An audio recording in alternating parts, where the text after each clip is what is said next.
But this is just a little bit of what I ordered. This is mainly trailer brake stuff. Now, I ordered the trailer brake stuff from rnpcarriages.com, though I ordered it from their eBay store, but they do have tutorials and little wiring diagrams and, you know, walkthroughs and stuff on how to do a lot of stuff that they sell. But they got a bunch of stuff on their eBay store. Trailer stuff for days. Anything, pretty much anything and everything you want on a trailer or an RV or something, they have on their eBay store. So it's definitely worth checking out. On their eBay store, there's no spaces. I think it might just be R&P Carriages, no spaces. But what I got, they got a bunch of different brake kits too. Yeah, this kit right here, which is a Dexter 3,500 pound brake kit, which comes with brake add-on kit. Comes with their Nev R Adjust drums and hubs. And it comes with everything you need to add the trailer brakes. It's got a little 7-pin connector, all the bearings, the breakaway, wiring to get to the brakes. Everything you need to add something to a trailer that doesn't have brakes. That's what this kit is. And then they have another kit that's just the brakes, or you can get the brakes separately. Practically everything. And these are the hubs I got. Just hubs and bearing kit.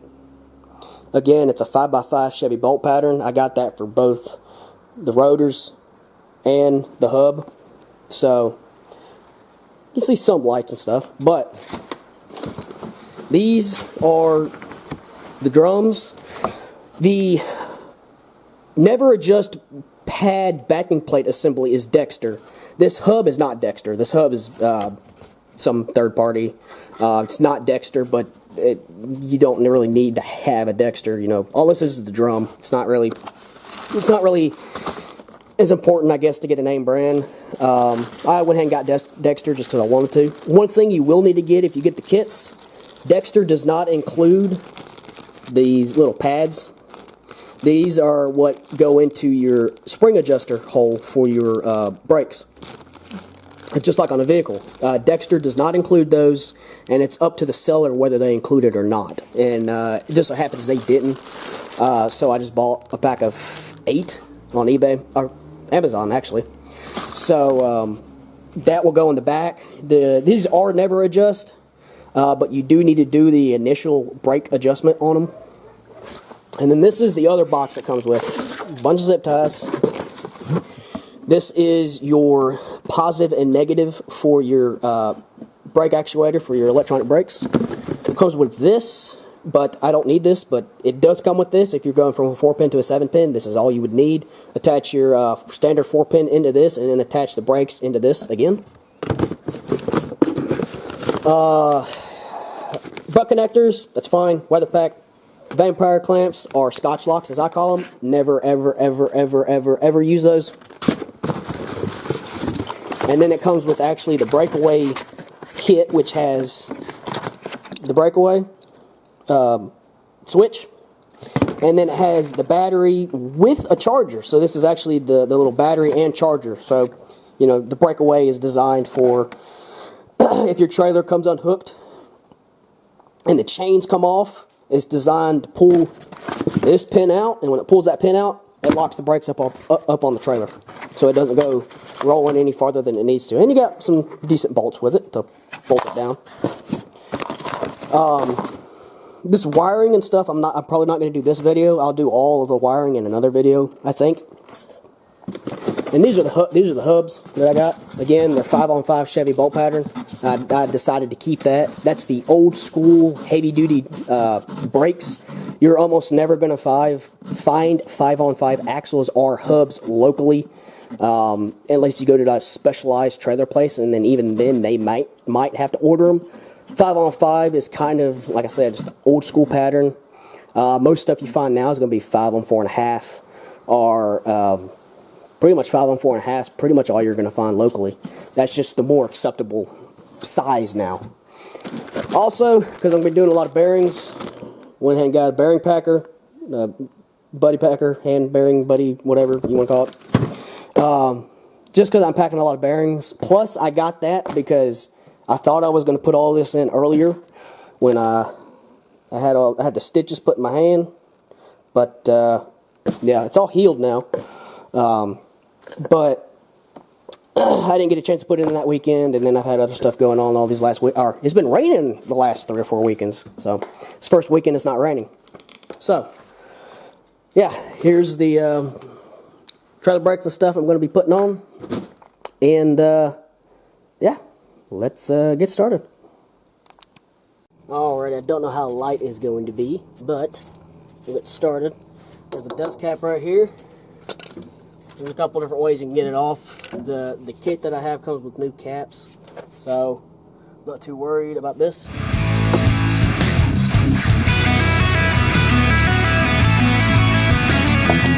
Alright, and another thing, the trailer brakes I'm putting on the front axle. I'm pretty sure that's the standard. You want to put them on the front axle if you just have one set.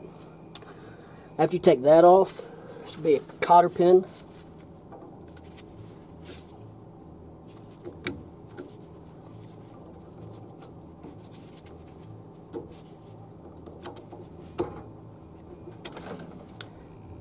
Cotter pin.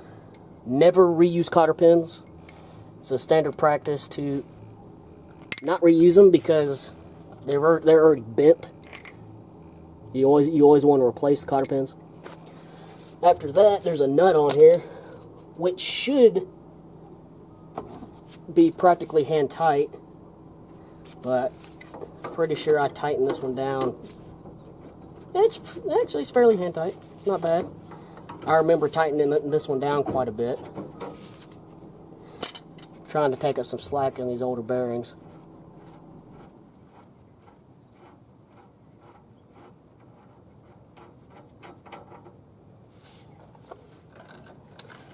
Well, one thing I forgot to get was brake cleaner. Might have to go make a run in town. Then you should just be able to pull this out. There's a ring. Alrighty. Both that flat washer and the crown washer, the flat washer and the nut, you have to reuse that. That doesn't come with the kit. But then you just usually pull out, front bearing comes out. This bearing doesn't actually seem bad, even though it's got quite a bit of miles on it. The only thing we've done to them is repack them. And even then, it hadn't been repacked in a while. And then here's the old hub. What you want to do is clean all this stuff off. Clean this surface right here where this race rides, or where the seal rides. But I forgot brake cleaner. I got a very little bit. I had a bunch of extra that is now gone, so I gotta go make a run sometime. Until then, I'm gonna get it as clean as I can, and I'll be back.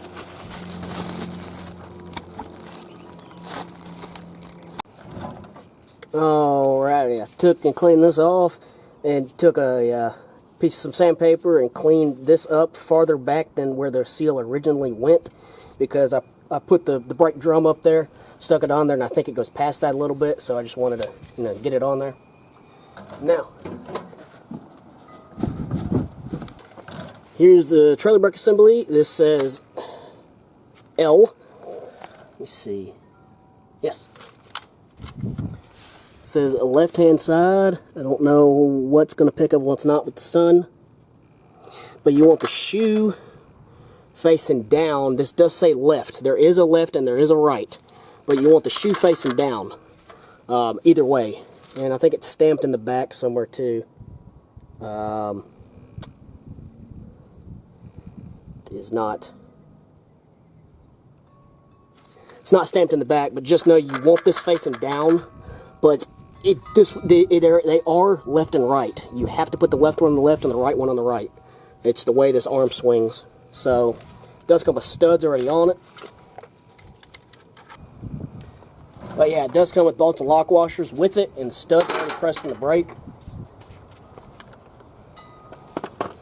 But yeah, this is definitely, you have to make sure you put the right one on the right side. You just slide it over. Line it up with the studs. Make sure your wire's not getting pinched in the back. Now it's time to put the bolts on and washers in the back. I'm probably going to have to do this with a wrench. I don't think I can get an impact on it. It's going to be fun.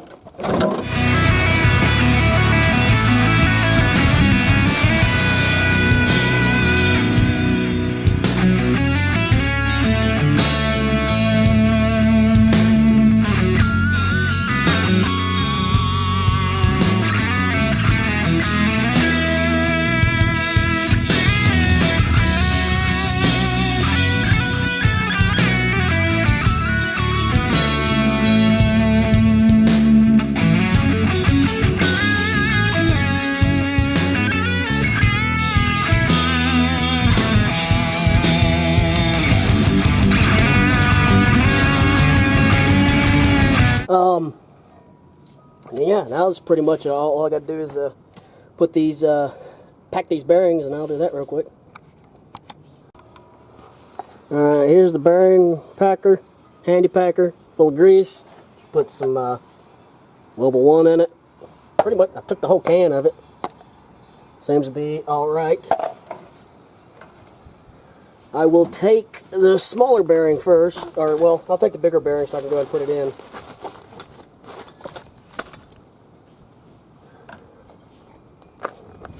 Here's the bearing. Just put this down in here. Like this. Thread it on there tight. Well, it won't fit on there. I guess that doesn't matter. I guess you just push it down. See if I can do it one-handed.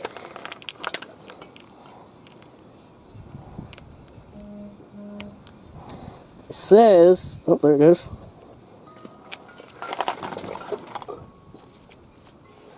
You can actually see, maybe see, the light's horrible. The grease is coming up through the top of the bearing, all around it. Give it a little bit more.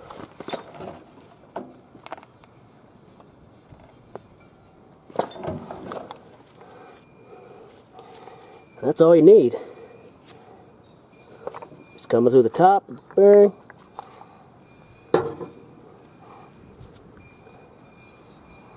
That's the bearing packed. Now, take the brake drum. Take a little bit of the grease that's still on the packer. Put it on the race. Take the bearing. Stick it in there. Now, take the seal. And put it in. I'm going to go get my seal driver real quick. Alright. I got my seal driver set up. This is going to be a horrible video with the lighting. Put that in there. Now, let's just hammer on.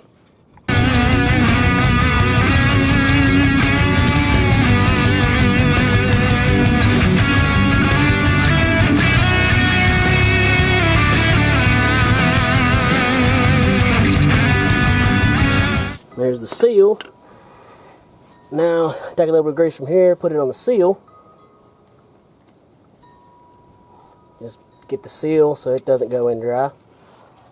Now, take the smaller bearing.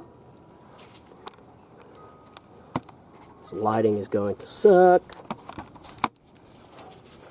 Big time. Small bearing. Do the same thing. Got the small bearing already packed and prepared. Take some grease.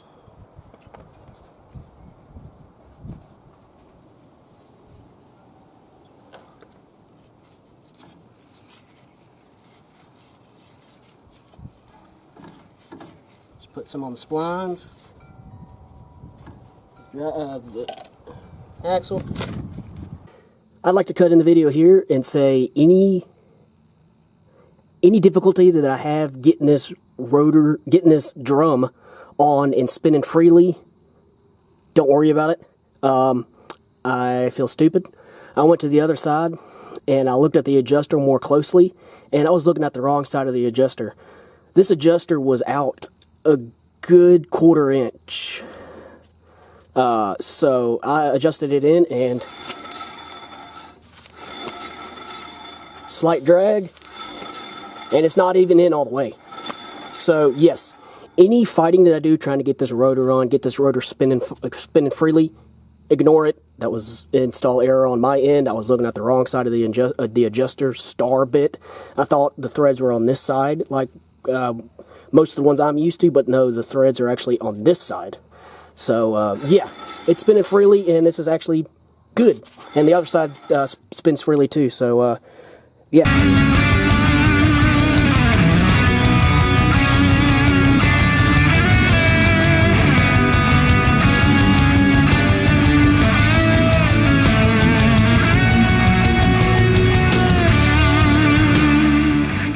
Actually in all the way, so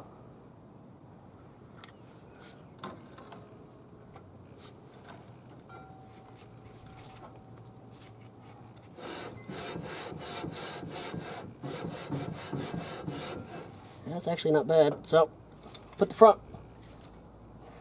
I don't need to adjust these. These are dang near perfect. A little bit more drag than I would like.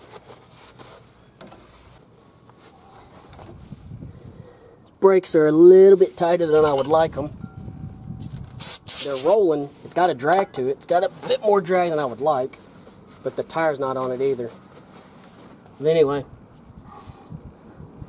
put the front bearing in there.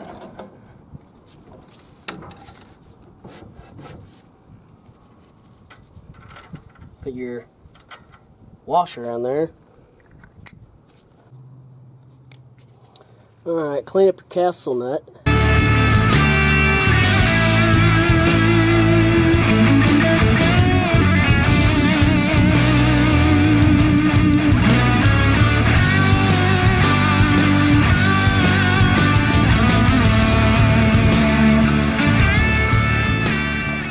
Alright, well,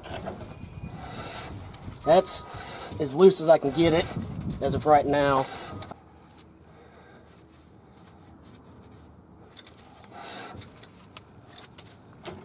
Don't want any slack in the bearings.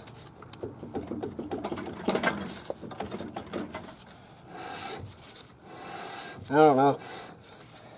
I'll put it, I guess, right here for now. There is no more adjustment I can take out of those. That star adjuster's all the way in. I can't take anything out of it. So, just a couple spots too. That's where I'm going to put it, because I already got a little bit of looseness in that bearing. I want to run it right there for a minute, let it break in, and see where it's at. Because I still don't have the wiring done yet. I'll probably do that in another week. But there's the brake. And get the cotter pin. Does it come with a new cotter pin? It does not. So let me go grab one of my cotter pins. Alright, I put the wheel on. It's not that bad with the wheel on it. I say it's after you drive it a minute, it should varnish the brakes, or you bed the brakes, it should smooth out. If not, I got some work to do. But put the cotter pin on. Put the new grease cap on. This actually has one of those it's for axles that actually have a Zerk fitting right here, which this one doesn't. The newer axles do. I'm eventually going to get a buddy bearing cap, but as of right now I don't have any. Go ahead and put this on. Be fairly easy.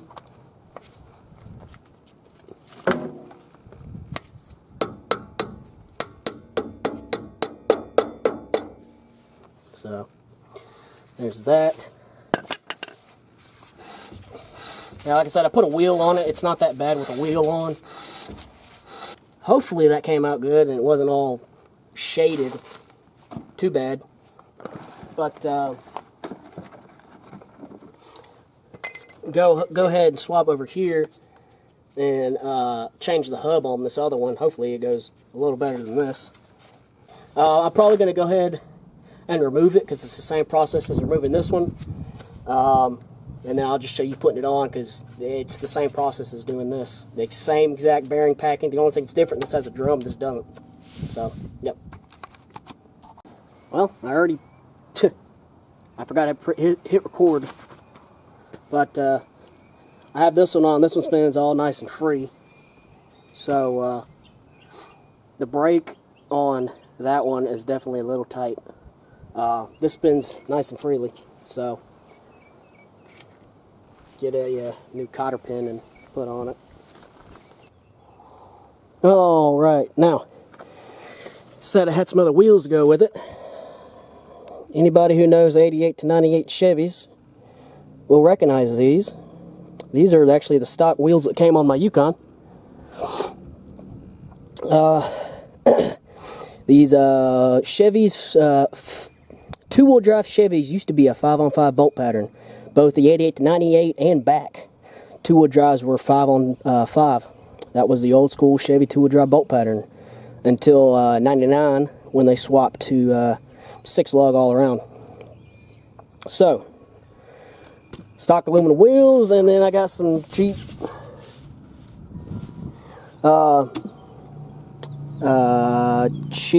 tires. They're ST 225/75/15. So yeah, I'm gonna go ahead and get these mounted up. All right. Well, after going to the parts store and getting a couple of acorn bulge seat nuts, the wheels are on. You may be wondering why. Well, the lug nuts that I got are just standard 1/2" 20 tapered seats. Well, that would work normally, but on these wheels, they only get the very tip of it and are way down in the hole. Something I didn't think about. These are 1/2" 20 studs, which would be fine for anything GM that was made before 88-ish, you know, square body back. Those are 1/2" 20, and those still had 5-on-5 bolt pattern for the two-wheel drives. But the newer stuff, including the GMT 400s, they're 14mm studs. So you kind of see the discrepancy there. Luckily, they make something called a bulge seat or a tapered bulge seat, which actually the center of it is a 1/2" 20. You can tell on this.